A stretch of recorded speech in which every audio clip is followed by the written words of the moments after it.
Sublime gracia del Señor. Entonces hoy vamos a hablar un poquito de ese tema, de Cristo como la cabeza de la iglesia, y los invito a que vayamos a la confesión de fe. Confesión de fe, capítulo 26, que es el capítulo que habla de la iglesia y su gobierno. Confesión de fe de Londres de 1689, capítulo 26. Vamos a leer el párrafo 4. Párrafo 4. Allí dice: la cabeza de la iglesia es el Señor Jesucristo, en quien por el designio del Padre todo el poder requerido para el llamamiento, el establecimiento, el orden o el gobierno de la iglesia está suprema y soberanamente investido. No puede el Papa de Roma ser cabeza de ella en ningún sentido, sino que él es aquel anticristo, aquel hombre de pecado e hijo de perdición que se ensalza en la iglesia contra Cristo y contra todo lo que se llama Dios, a quien el Señor destruirá con el resplandor de su venida. ¿Qué decían los redactores de la confesión de fe? Que el anticristo era el Papa. Entonces ustedes entenderán, yéndonos a los miércoles, el afán de Roma de desmentir eso, porque la iglesia protestante estaba anunciándole al mundo que el Papa no era cabeza de la iglesia. El Papa se autoproclamó cabeza de la iglesia y los reformadores dijeron: no, el Papa es el anticristo. Y por eso se comisionó a estos sacerdotes jesuitas, Luis Alcázar, Francisco Rivera, Manuel Lacunza, para destruir ese relato protestante de que el Papa era el anticristo. ¿Cómo lo hicieron? A través de esta doctrina nueva del dispensacionalismo. Cierro paréntesis. ¿Ahora entienden? En aquel tiempo ellos percibían al Papa como anticristo porque es que él se había, vuelvo y lo digo, nombrado cabeza de la iglesia. El vicario de Cristo es un título que se le otorga al Papa o sumo pontífice. Sumo pontífice es sumo sacerdote. El sumo sacerdote entre Dios y los hombres, ¿quién es? El Papa, según el romanismo o el papismo. Pero es un título que en la Escritura solamente se le otorga a Jesucristo, el sumo sacerdote, el mediador entre Dios y los hombres. Entonces dice la confesión de fe que la cabeza de la iglesia es Jesucristo. Ahora, ¿por qué razón Cristo es la cabeza de la iglesia? En primer lugar, porque Cristo es quien le da vida a la iglesia. ¿Por qué la iglesia existe? Por Cristo. Sin Cristo no habría iglesia. Sin Cristo no había iglesia. Algunos en el romanismo enseñaron que sin el Papa no habría iglesia. No, todo falso, toda falsedad. Es sin Cristo que no habría iglesia. Cristo es cabeza de la iglesia, lo dice la Biblia en Efesios capítulo 5. Así como el hombre, como Cristo es cabeza de la iglesia, el hombre es cabeza de la mujer. Entonces Cristo es quien le da vida a la iglesia. Cristo sostiene a la iglesia. En Juan capítulo 15, él mismo dijo: apartados de mí nada podéis hacer. Es Cristo quien preserva la iglesia, la sostiene, la alimenta, la purifica. La iglesia está en pie, no por ti ni por mí. Tenemos la tendencia a pensar que es que sin mí la iglesia se va a acabar. Es que si yo no voy, esa iglesia se acaba. Si yo no hago esto, nadie lo va a hacer. Y caemos en el pecado de Elías. ¿Cuál es el pecado de Elías? Que Elías, cuando huyó de Jezabel, después de asesinar a los 450 profetas de Baal, fue al desierto y el Señor le pregunta: ¿qué estás haciendo? Dijo: no, estoy huyendo porque han dado muerte a todos tus profetas y ahora me buscan a mí para quitarme la cabeza. Y el Señor le dice: no, hijito mío, tú no eres la última Coca-Cola del desierto. Yo me he reservado 7,000 varones que no doblarán su rodilla ante Baal ni lo van a besar. Es decir, yo no soy la última Coca-Cola del desierto ni el agujero que le faltaba al queso. ni la pepa de la maraca, como dicen, no. Cristo es quien sostiene a la iglesia. Si yo me muero, Cristo levantará a otro. Si tú te vas, Cristo pondrá a otro. Si tú no haces el trabajo, Él lo va a hacer a través de otra persona. No somos indispensables, solo Cristo es indispensable. Él es cabeza de la iglesia. Por esta razón, nuestra confesión, bueno, la Biblia y nuestra confesión enseñan que es Jesucristo quien es cabeza de la iglesia. Vamos a continuar. Vamos al párrafo. Bueno, quiero ampliar un poquito más este tema antes de entrar en el párrafo 8, porque el párrafo 8 habla de otro temita, ¿sí? ¿Cómo Cristo preserva, purifica y alimenta a su iglesia si Cristo ya murió? El catolicismo romano dice a través del Papa. El Papa es el vicario de Cristo, el vicario significa el representante. O sea, Cristo no está, pero hay alguien en su lugar que se llama el Papa. Cristo se fue, pero nos dejó al Papa. ¡Qué belleza! ¿Para qué necesitamos a Dios si tenemos al Papa? No, la palabra de Dios enseña en el Evangelio de Juan, capítulo 14, vamos a buscarlo.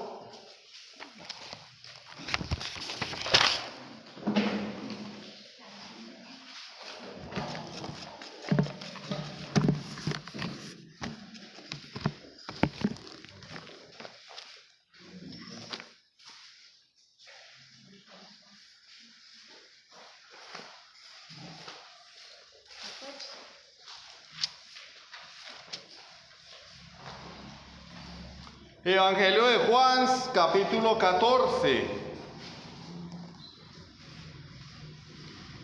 versículos 15 en adelante.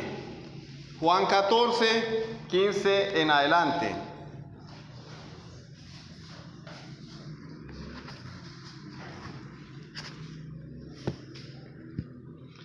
Juan 14, 15 en adelante. Si me amáis, guardad mis mandamientos. Y yo rogaré al Padre y os dará otro consolador para que esté con vosotros siempre. La palabra otro es una palabra griega que significa alguien igual pero diferente a mí. Eso. Igual pero diferente a mí. Igual en posición, en importancia, en naturaleza, pero otro diferente. Entonces él está hablando. Yo regalé al Padre, ahí está la Trinidad.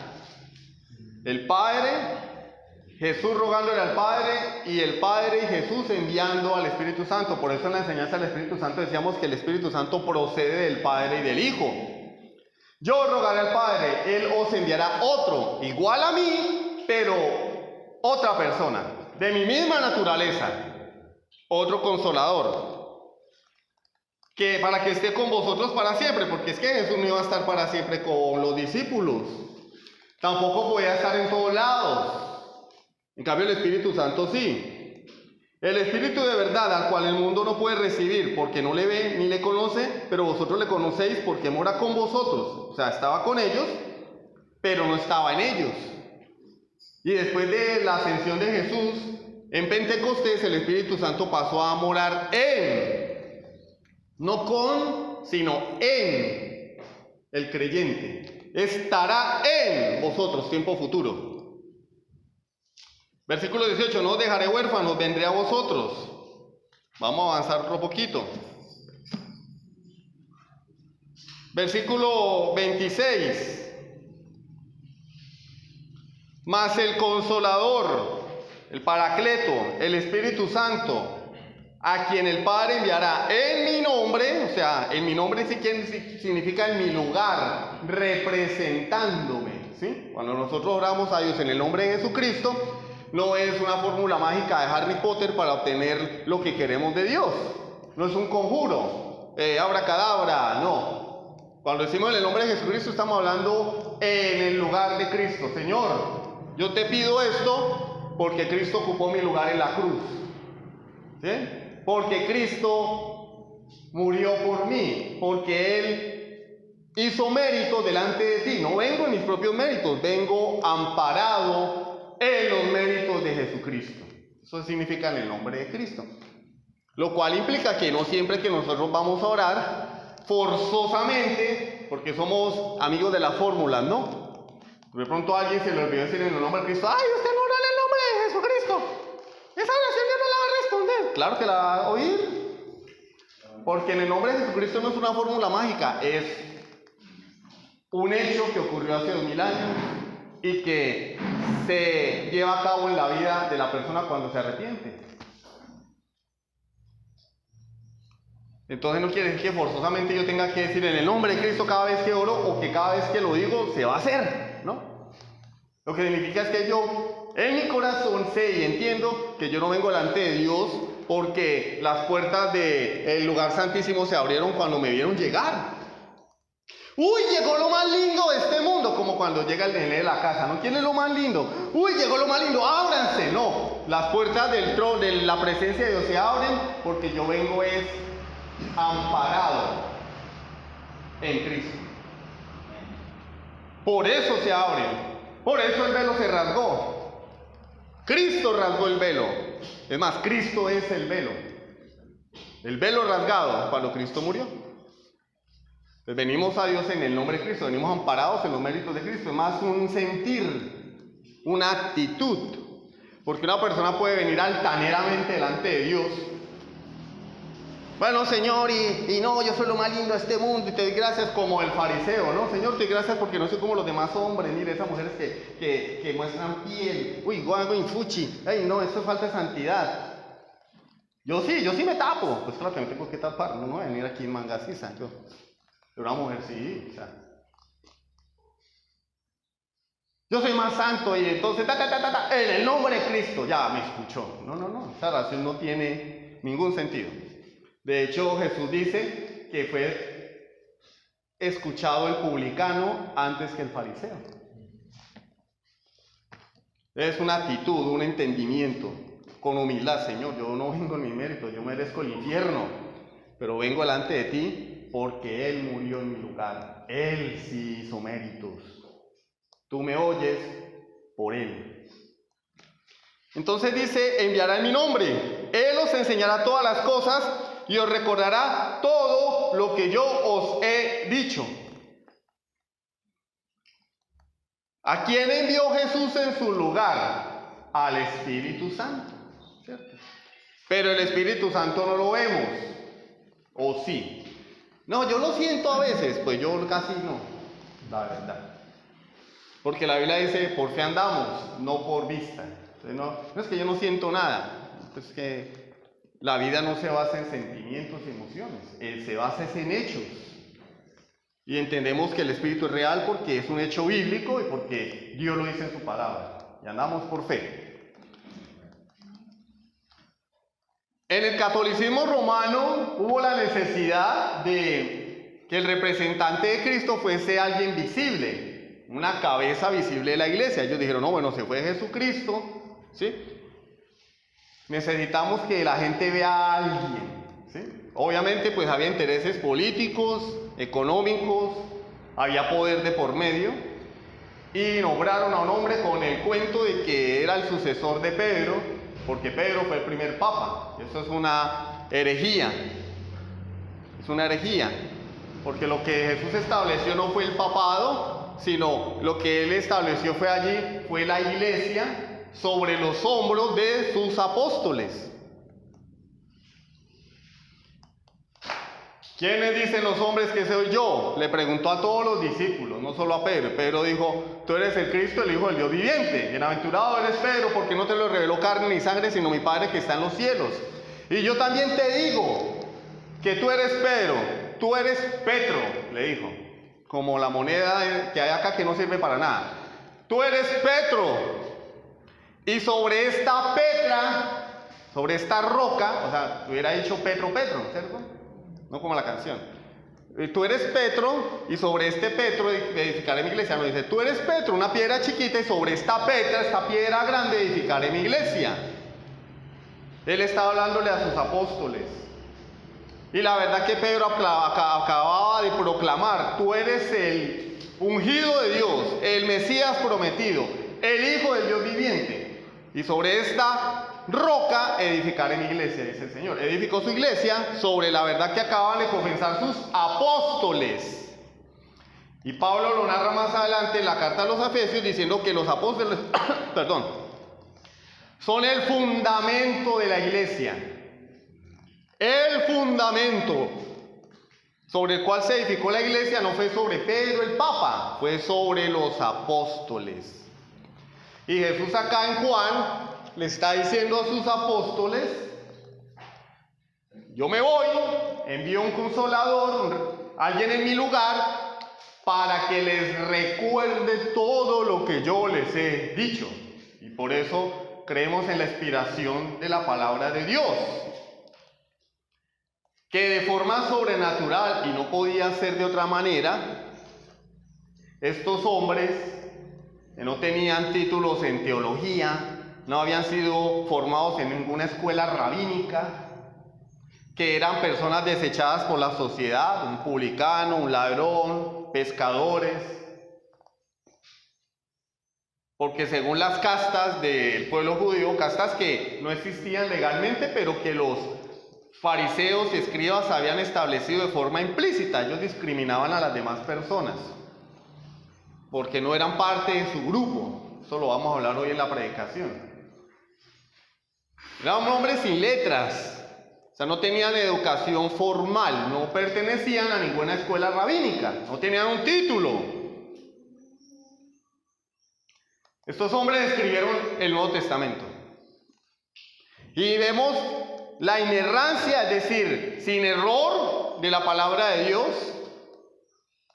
Vemos que no hay contradicción entre los evangelios, entre las cartas del Nuevo Testamento, las cartas pastorales, las cartas universales, no vemos contradicción alguna. Esto tiene que tener un origen sobrenatural. ¿Cuál es el origen sobrenatural? El Espíritu Santo de Dios. ¿Cómo es posible que Mateo, Marcos, Lucas y Juan hayan escrito 4 libros diferentes sobre la vida de Jesús? Porque no son idénticos el uno al otro, son diferentes. Y que ellos hayan recordado con precisión hechos y palabras de Jesús. Y décadas después, porque eso no fue que el Señor hablaba y el otro iba copiando, sino décadas después empezaron a redactarse estos evangelios. Y tenemos hoy estos evangelios 100% confiables. ¿Por qué razón? Porque ellos fueron inspirados de forma sobrenatural por el Espíritu Santo, porque se está cumpliendo lo que el Señor prometió. Él os enseñará todas las cosas y os recordará todo lo que yo os he dicho. Entonces, Dios, el Hijo, ascendió a los cielos, envió a su Santo Espíritu, y el Espíritu Santo cumplió la promesa que Jesús le hizo a sus apóstoles, al comisionarlos para ser el fundamento de la iglesia. Cristo sigue siendo la cabeza de la iglesia. Cristo es la cabeza de la iglesia. Envió su representante, el Espíritu Santo. Y Él dotó a los apóstoles de forma sobrenatural para poner el fundamento de la iglesia. El catolicismo dice: no, necesitamos una cabeza visible, que se ha caracterizado a lo largo de los siglos por enseñar errores, herejías, contradicciones. En un momento de la historia hubo 3 papas, que no eran la papa pastusa, la de cocido ni la criolla. Hubo 3 papas, y esos papas se echaban maldiciones entre ellos. Pero si el papa es infalible, ¿cómo es posible que un papa que es infalible reciba maldiciones de otro papa que es infalible? Infalible es que no se equivocan. Hubo 3 papas que estaban disputándose la cabeza de la iglesia. Y el uno decía: no, yo soy el papa, y el otro decía: no, yo soy el papa. Bueno, si yo soy el papa y soy infalible, yo soy el único papa, pero resulta que hay otro papa que es infalible, que dice que el papa es él y que yo estoy equivocado. Y así los 3. Y entre los 3 echaban maldiciones. Herejías como la Inmaculada Concepción de María. Herejías como María corredentora de los hombres. Herejías como la salvación por obras. Herejías como la no suficiencia de las Escrituras, porque ellos enseñan que la Biblia es la palabra de Dios, pero también el magisterio es palabra de Dios. todo lo que el Papa enseña ex cátedra es palabra de Dios. Ellos enseñan eso. Es herejía. Pero la iglesia evangélica no se queda atrás, porque tenemos iglesias donde dicen que fuera de la Biblia hay revelaciones, sueños, visiones, palabras proféticas, etcétera, etcétera. También la iglesia evangélica ha querido alcanzarlos en lo malo, ¿no? Entonces el Espíritu Santo es el representante de Cristo en la tierra. Cristo es cabeza de la iglesia. El Espíritu Santo representa a Cristo porque Cristo no está acá. Él partió a los cielos. Él está en la presencia de Dios, sentado a su diestra. Pero Jesús, antes de irse, comisionó a hombres, a los cuales llamó apóstoles, para continuar con su obra. Y el Espíritu Santo los dotó de forma sobrenatural para llevar a cabo esa misión. Eran hombres sin letras, eran hombres sin un título en teología, eran hombres que no pertenecían a ninguna escuela rabínica, porque la dotación tenía que ser sobrenatural. Dios no va a permitir que nadie le robe el crédito. Hermano, y el apóstol Pablo, sí, y Pablo dijo las siguientes palabras: todo lo tengo por basura, por amor a Cristo. Pero eso no anula lo que eran estos hombres. No anula lo que eran estos hombres, sino que Dios lo utilizó. Dios no fue que agarró la mano de cada uno de ellos y escribió lo que tenemos hoy. No, Dios los movió a escribir a través del Espíritu Santo, de manera que cada uno escribió conscientemente lo que escribió, y el Señor utilizó la capacidad de cada uno, las palabras, para plasmar en el Nuevo Testamento lo que tenemos escrito. Por eso es que vemos a Pablo y vemos a Pedro y vemos una diferencia. Pero ambas cosas pues son palabra de Dios revelada. Son palabra de Dios revelada. Cristo es cabeza de la iglesia, el Espíritu Santo le representa, y la iglesia gobernada universalmente reposó sobre los hombros de los apóstoles. De manera que dentro de la iglesia de Dios nadie es cabeza. Nadie. Cristo es la cabeza de la iglesia. Cristo es quien legisla la iglesia. ¿Qué significa, hermano, que legisla la iglesia? Que todo lo que se hace en la iglesia es por mandato de Jesús. Y nada en la iglesia debería hacerse fuera de lo que Cristo ya ha ordenado por mano de sus apóstoles. Porque también somos una iglesia apostólica. La Biblia dice en el libro de Hechos que la iglesia primigenia perseveraba en la doctrina de los apóstoles. Porque vuelvo les digo, Juan 14:26, fue el Espíritu Santo quien le recordó a los apóstoles las palabras de Jesús. Ellos escribieron, ellos enseñaron, comisionados directamente por Jesús a través del Espíritu Santo. Entonces todo lo que tenemos en la Biblia que escribieron los apóstoles es palabra de Dios. ¿Y cómo sabemos cuándo estamos andando en consonancia con la voluntad de Dios? Cuando nos sometemos a la enseñanza de los apóstoles. ¿Hay apóstoles hoy en día? Sí, ¿dónde? Acá en la Biblia. Los apóstoles fueron los pastores universales de la iglesia. Y lo siguen siendo. Porque es que nosotros no nos salimos de la doctrina de los apóstoles. No inventamos nada nuevo. Todo está allí. Entonces, si honramos a los apóstoles, es decir, a lo que ellos escribieron, estamos honrando a Cristo, que es la cabeza de la iglesia. ¿Cómo sé yo que estoy obedeciendo a Cristo? Cuando honro la doctrina de los apóstoles. ¿Qué significa honrar? Obedecer. Obedecer. La cabeza de la iglesia no es el pastor, porque el pastor o los pastores no son los que legislan la iglesia, no inventan nada nuevo. La autoridad del pastor o los pastores descansa en la doctrina de los apóstoles, en lo que está en las escrituras. De manera que cuando desde el púlpito se enseña la palabra de Dios, el deber de la iglesia, ¿cuál es? Obedecer.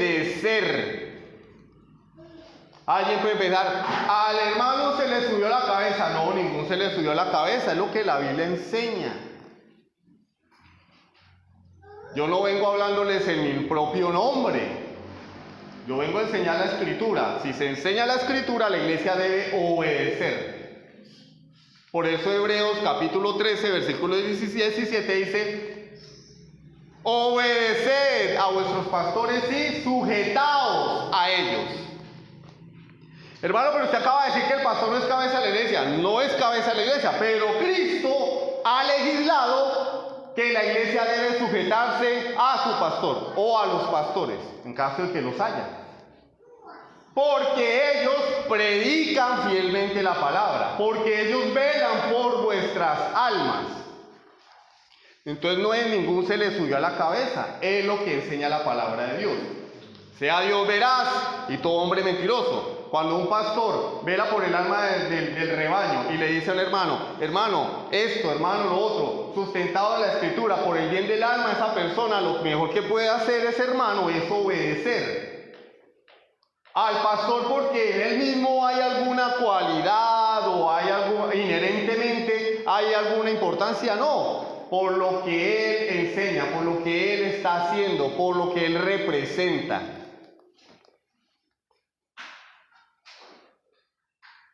Esto es lo que debe hacer la iglesia.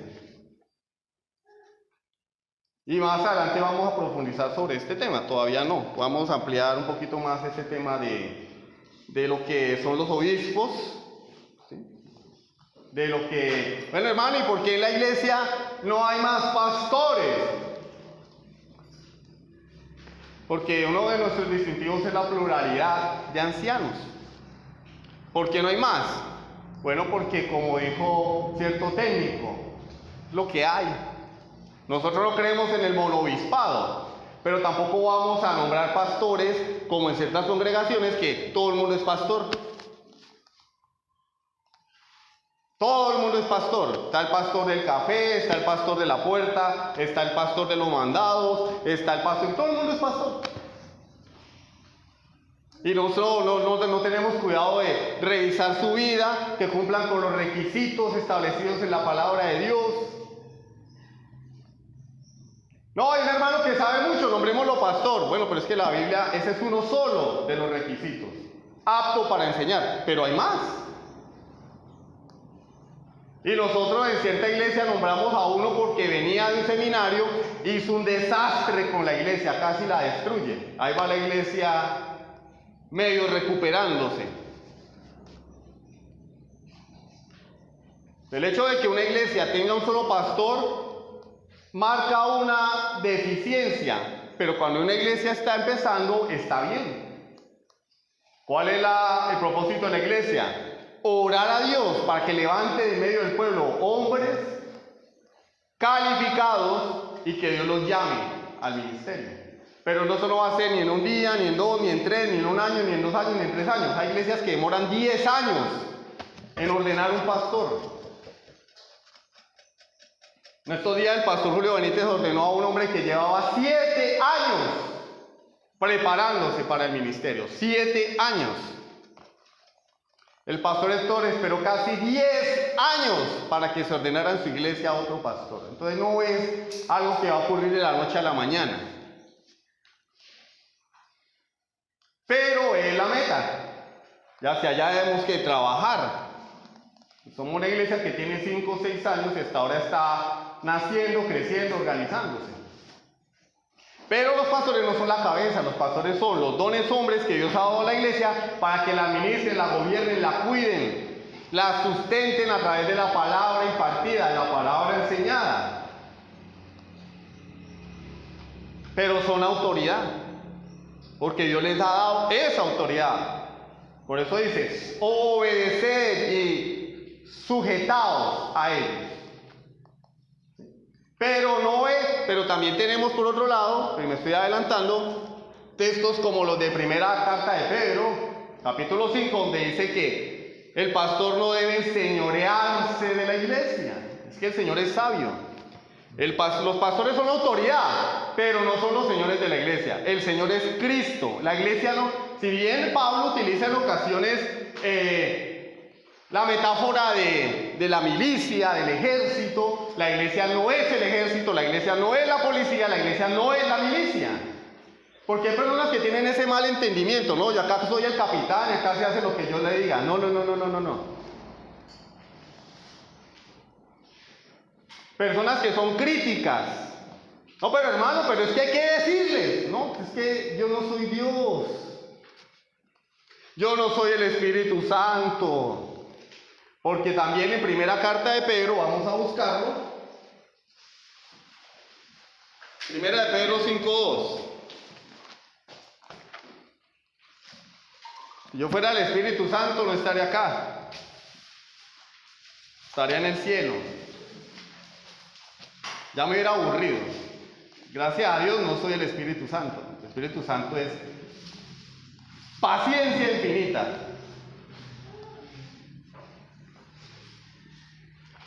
Primera de Pedro 5:2. Miren el mandamiento de Dios a través del apóstol Pedro. Apacentad, utiliza la figura del pastor y las ovejitas. Apacentad, ¿quién apacienta? El pastor. La grey de Dios. Pero está hablando en plural. Que está entre vosotros, ¿sí? Hay un cuerpo de ancianos que deben pastorear la iglesia es la grey, las ovejitas. ¿Cómo? Cuidando de ella, no por fuerza.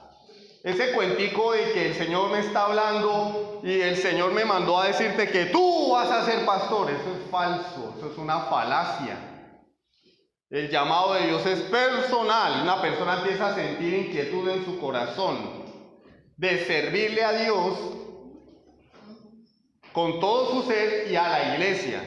Eso se requiere un llamado de Dios. No es que, oiga hermano, pero si usted tiene pinta de pastor y por allá algún profeta, el Señor me está mostrando que tú, no, eso es falso. El llamado es de Dios. Y Dios comienza a dotar a esta persona con conocimiento, sí, pero con otras cosas que en la vida cristiana pueden ser más útiles. Paciencia, dominio propio. El pastor John me cuenta que hay un hermano que es candidato al ministerio, pero tiene un problema de dominio propio, de carácter. ¿Saben cuál es? Que come mucho.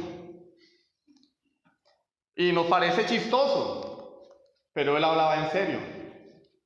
Y él le dijo a este hombre, si usted no controla su alimentación, no puede ser pastor. Ay, pero qué bobada. Y es que eso que tiene de malo. Carácter. Es que yo soy muy imaginado, yo a todo el mundo le voy diciendo las cosas. Carácter. No tiene dominio propio. ¿Sí? Eso no es que yo siento, a mí me gusta predicar, no, una cosa es ser predicador y otra cosa es ser pastor.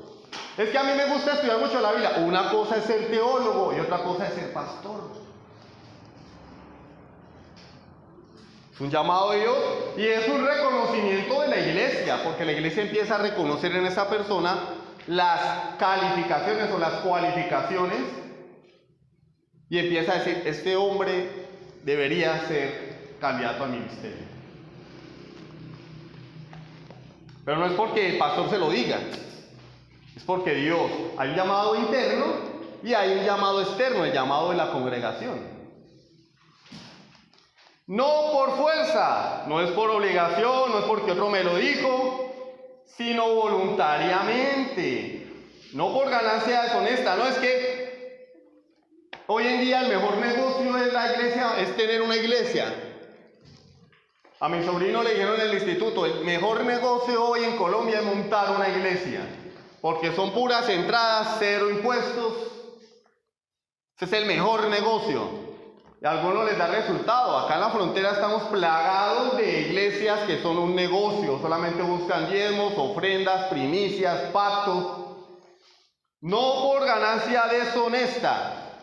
Y otros más allá toman el dinero de la iglesia, empiezan a invertirlo en cosas, tal. O sea, No es por ganancia deshonesta, sino con ánimo pronto. Versículo 3. No como teniendo señorío sobre los que están a vuestro cuidado.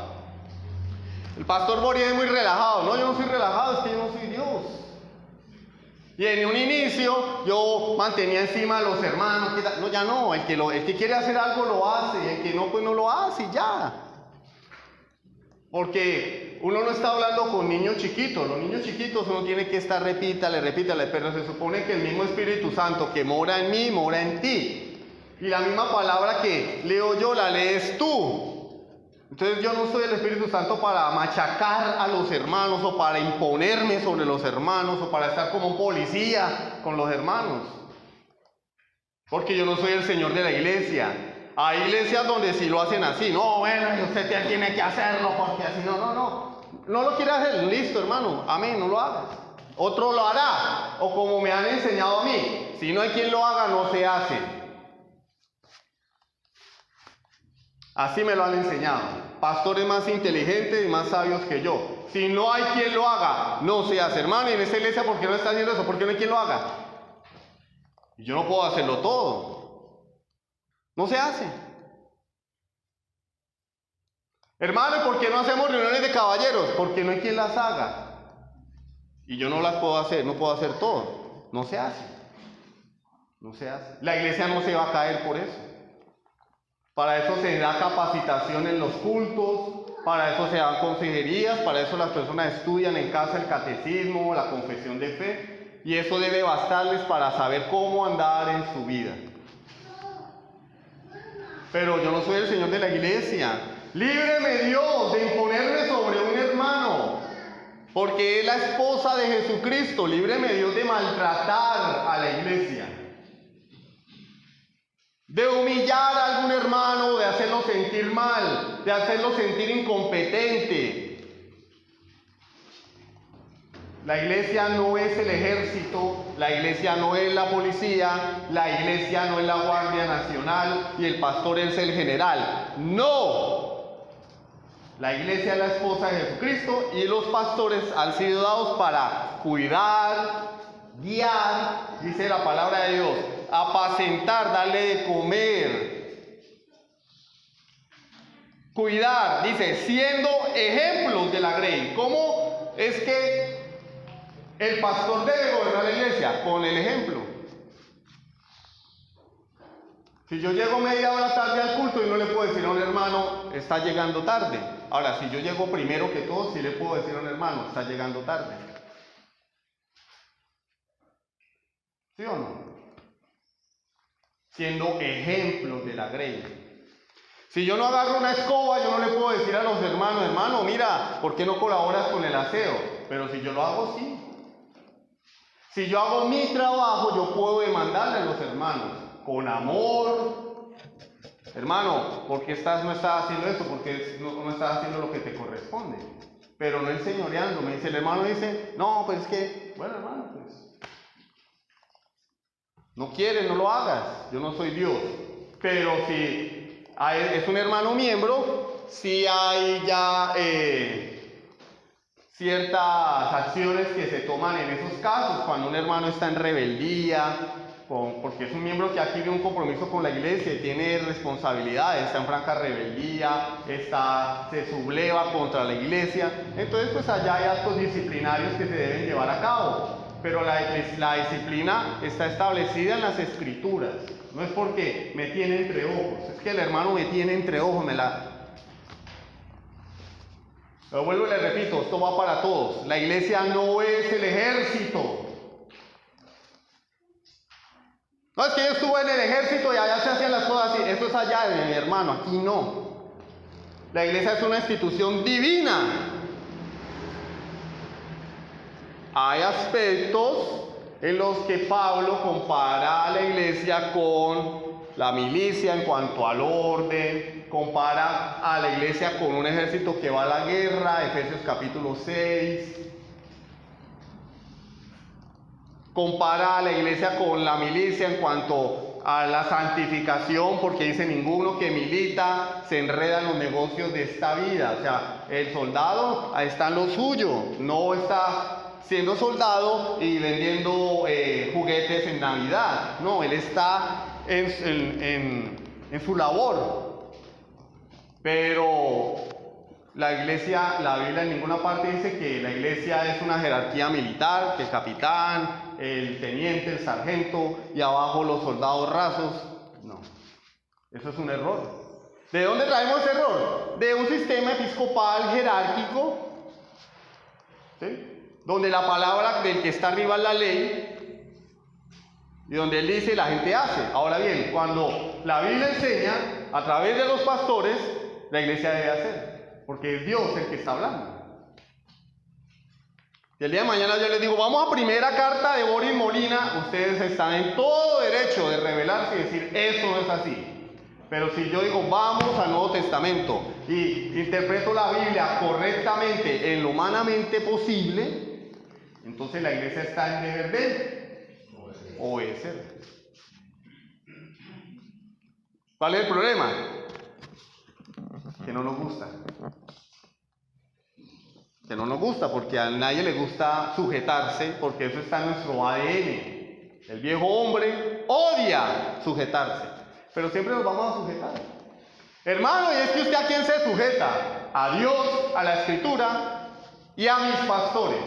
Hermano, usted está diciendo que no hay jerarquías, no las hay, pero yo me sujeto voluntariamente a sus pastores.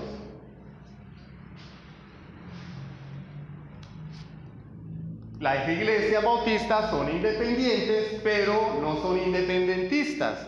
Somos independientes y tenemos una cooperación, fraternidad, acompañamiento, apoyo mutuo entre iglesias bautistas. Yo considero inviable que el día de mañana el pastor John me vaya a pedir un consejo. Pero el día que lo haga, ahí voy a estar. El día de pronto se equivocó marcando el número del teléfono, pero ahí voy a estar. Porque mi deber es apoyarlo y acompañarlo. El día que me necesite, yo tengo que estar allí. Y cuando yo lo necesito, yo hablo y él está ahí. Y mutuamente los pastores se van acompañando. Pero el pastor no es el Señor de la iglesia. Amén. Su